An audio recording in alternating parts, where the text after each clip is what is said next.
আমার মুসলমানিত একজন ভাই যার নাম হইল সাইফুল ইসলাম আলিফ, অ্যাডভোকেট, ইয়াং বয়সের একজন যুবক।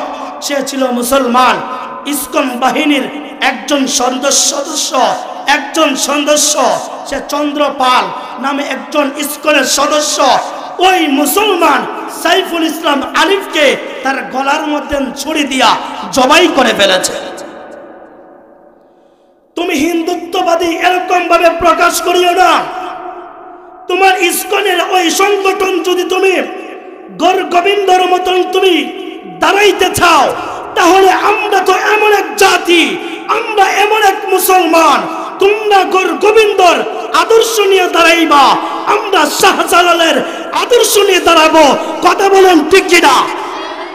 তুমি গৌর গোবিন্দর আদর্শ নিয়ে মুসলমানদের উপর আঘাত করবা, আর আমরা শাহজালাল, শাহ ফরান, শাহ মখদুমের আদর্শ নিয়া, শাহজালালের তরোয়াল নিয়া তোমাদের গলায় তোমাদেরকে এক দেশ থেকে তাড়াতে বাধ্য করব।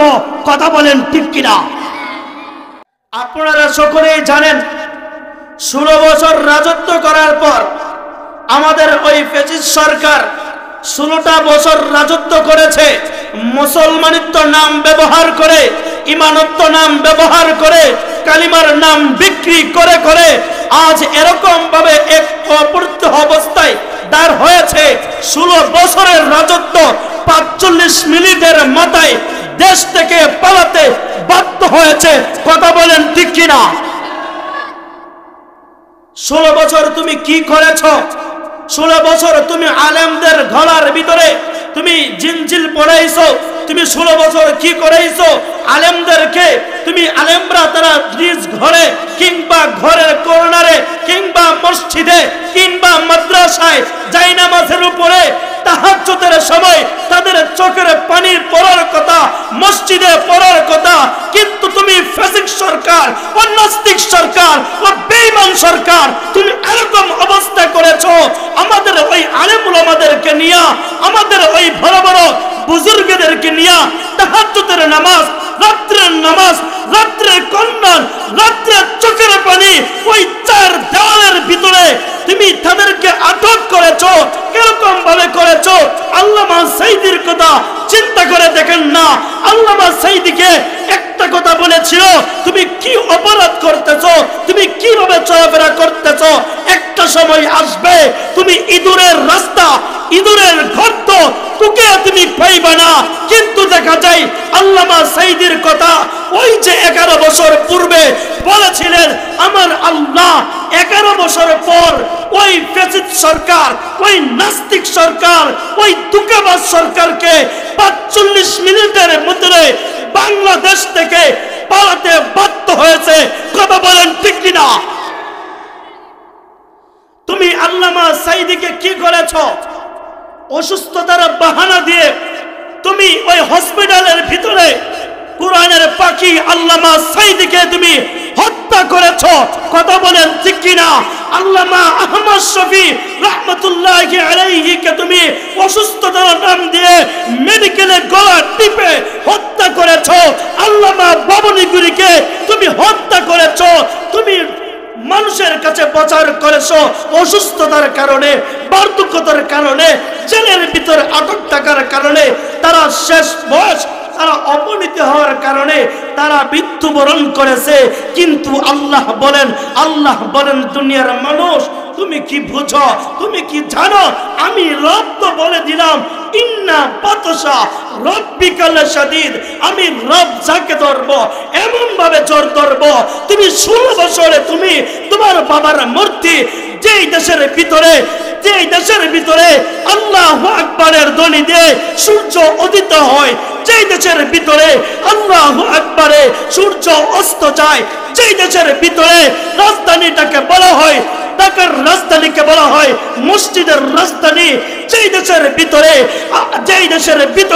হযরত শাহজালাল এসেছিলেন, যেই দেশের ভিতরে শাহ ফরান এসেছে, যেই দেশের ভিতরে শাহ মখদুম এসেছে, যেই দেশের ভিতরে পীর বুজুর্গের আগমন, ওই দেশের ভিতরে তুমি দেশের প্রত্যেকটা শহরে, প্রত্যেকটা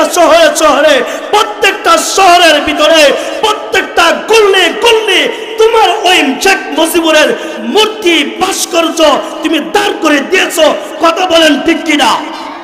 তুমি ভাস্কর্য তুমি দিয়েছো 16 বছরের পাওয়ারে, কিন্তু তুমি সরকার 16 দিনের ভিতরে 16 মিনিটের ভিতরে তোমার ওই বাবার ভাস্কর্য 16 মিনিটও তোমার ওই আওয়ামী লীগের, ওই ছাত্রলীগের, ওই কুত্তা লীগের, ওই লীগ ধরনের কোন শাসন ওই মূর্তিগুলা দেখাইতে পারে নাই, পারে নাই, পারে নাই, কথা বলেন ঠিক কিনা? তুমি তো এরকম এক রাজত্ব তুমি গঠন করে গিয়েছ। আগামীকাল গতকালকের একটা কাহিনী কয়েক মিনিটের ভিতরে বলতেছি। চট্টগ্রাম হিন্দুত্ববাদীর ভিতরে একটা দলের নাম হলো, নামটা কি বলতে পারবেন? ইসকন। নাম কি? ইসকন। তারা হিন্দুত্বের ভিতরে একটা সংগঠনের নাম হলো ইসকন। ইসকন কি করেছে? তার পূর্বের ইতিহাস হইল 2014 সালে চট্টগ্রামের মধ্যে ওই ইসকন বাহিনী মুসলমানদের উপর আক্রমণ করে কয়েকশো মুসলমানকে হত্যা করেছে। 2016 সালে আমাদের সিলেট শহরে তারা ইসকন বাহিনীরা তারা মূর্তি নিয়ে গান বাজনা করাইতো। এলাকার মুসলমান ভাইয়েরা প্রতিবাদ করার কারণে ওই এলাকার কয়েকজন মুসল্লিকে তারা হত্যা করেছে। এবং কি যেই মহল্লার মসজিদের মুসল্লিরা প্রতিবাদ করেছিল, ওই মহল্লার মসজিদের ইমামকে তারা গলা টিপে তারা হত্যা করে ফেলেছিল। কিন্তু গতকালকের যে কাহিনী, চট্টগ্রাম আমাদের মুসলমানদের একজন ভাই, আমার মুসলমানিত একজন ভাই, যার নাম হইল সাইফুল ইসলাম আলিফ, অ্যাডভোকেট, ইয়াং বয়সের একজন যুবক, সে ছিল মুসলমান। ইসকন বাহিনীর একজন সদস্য, সে চন্দ্রপাল নামে একজন ইসকনের সদস্য, ওই মুসলমান সাইফুল ইসলাম আলিফকে তার গলার মধ্যে ছুরি দিয়া জবাই করে ফেলেছে। তুমি হিন্দুত্ববাদী এরকম ভাবে প্রকাশ করিও না। তোমার ইসকনের ওই সংগঠন যদি তুমি গর গোবিন্দর মতন তুমি দাঁড়াইতে চাও, তাহলে আমরা তো এমন এক জাতি, আমরা এমন এক মুসলমান, তোমরা গর গোবিন্দর আদর্শ নিয়ে দাঁড়াইবা, আমরা শাহজালালের আদর্শ নিয়ে দাঁড়াবো, কথা বলেন ঠিক কিনা? তুমি গর গোবিন্দর আদর্শ নিয়ে মুসলমানদের উপর আঘাত করবা, আর আমরা শাহজালাল, শাহ ফরান, শাহ মাকদুমের আদর্শ নিয়া, শাহজালালের তরোয়াল নিয়া তোমাদের গলায় তোমাদেরকে এক দেশ থেকে তাড়াতে বাধ্য করব, কথা বলেন ঠিক কিনা? 95% মুসলমান আমরা সকলেই বলি, সকলেই জানি, কথা বলেন ঠিক কিনা? কত পার্সেন্ট মুসলমান? 95% মুসলমান থাকা সত্ত্বে 5% খ্রিস্টান, হিন্দু, বৌদ্ধ, ইসকনের সদস্য, কিন্তু 95% মুসলমানদের গলায় জিনজিল পড়াইয়া 5% ওই হিন্দু খ্রিস্টানেরা আমাদেরকে ভোগ করতেছে, আমাদেরকে দিয়া গোলামি খাটাইতেছে। এর কারণ কি? আমরা মুসলমান এক কাতারে আসতে পারি নাই। আমরা এক আছি, একজন বলে ওহাবি, একজন বলে সোলাবি, একজন বলে সুন্নি, একজন বলে লাজহাবি, একজন বলে মাজহারি। এই যে দলাদল করে আজ আমরা মুসলমান এক কাতারে দাঁড়াইতে পারি না। এক কাতারে দাঁড়াইব তো মুসলমান কেন, হিন্দু কেন, খ্রিস্টান কেন, ইসকনের দল কেন মুসলমানদেরকে ঘটাইতে পারবে না? কারণ আমি আর আপনি হইলাম খালিদ বিন ওয়ালিদের উত্তরসূরি, আমি তো হইলাম ওই ওমর ফারুকের উত্তরসূরি, আমি তো হইলাম শাহজালালের উত্তরসূরি, আমি তো হইলাম শাহ ফরানের উত্তরসূরি, কথা বলেন ঠিক কিনা? তাহলে 5% ওই হিন্দু, ওই খ্রিস্টান, ইসকনদেরকে ভয় পাওয়া যাবে? তাহলে তাদেরকে ভয় পাওয়া যাবে, তাহলে কি করতে হবে? আমার আপনার ভিতরে ইত্তাকুল্লাহ, আল্লাহর ভয়, আল্লাহর ভয় যদি আমার আপনার ভিতরে পয়দা করতে পারি, আমার আপনার অন্তরের ভিতরে যদি ওই রেজে মাওলার হকুল ইবাদতের হকগুলো যদি পালন করতে পারি, হকুল ইবাদতের গোলামি করতে পারি, মানবের গোলামি না করে রবের গোলামি করেন, ওই রবের গোলামি করবেন তো দুনিয়াতে বাদশাহীর মতন চলবেন। আর ওই হিন্দুত্ব, ওই কুসংস্কারদের ভিতরে হিন্দুত্ববাদ, ওই খ্রিস্টানদের কালচার অনুসরণ করে চলবেন। চেহারার ভিতরে তাকাইলে হিন্দু না মুসলমান বোঝা যায় না, এরকম মুসলমান ভাই সমাজে আছে কিনা নেই? আওয়াজ দেন। আপনার সন্তান একজন দাঁড়াইলে একটা খ্রিস্টানের সন্তান দাঁড়ায়, হিন্দুর সন্তান দাঁড়ায়, মুসলমান সন্তান দাঁড়ায়। চারজন দাঁড়াইলে কে মুসলমান, কে খ্রিস্টান, কে হিন্দু বোঝা যায়? কেন বোঝা যাবে না?